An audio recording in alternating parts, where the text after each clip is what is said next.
بروی تربتم روزه کی میگرید کی میخندد تنی به جان من آن دم کی میشوید کی میبندد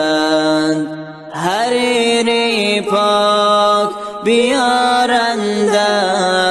کنم آن را کفن باشد لباس آخرین من عجب زیبا وطن باشد مثال شه سوار اکنون به اسب قاقی چوبینم مرا از قرض این دنیا کی میپرسد کی میبخشد ودا ای خانه و ای در ودا ای همسر و مادر ودا ای قبلگاهی من ودا ای خواهر و دادر کنون من ره سپار هستم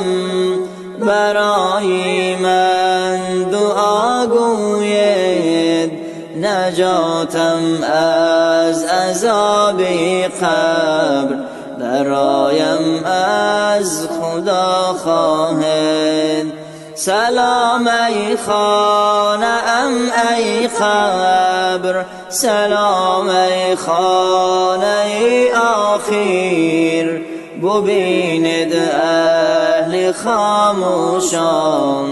دلم این دم جگر خون است سلام ای خانه ام ای قبر سلام ای خانه آخر ببیند اهل خاموشان دلم این دم جگر خون است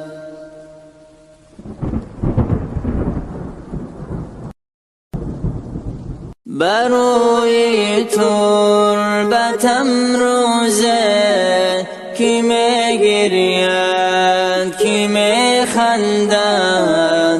تنی به جان من آن دم کی میشوید کی میبندد حریری پاک بیارندم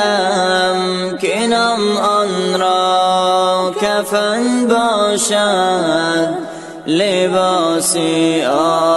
آخرین من عجب زیبا وطن باشد مثال شه سوار اکنون به اسب قاقی چون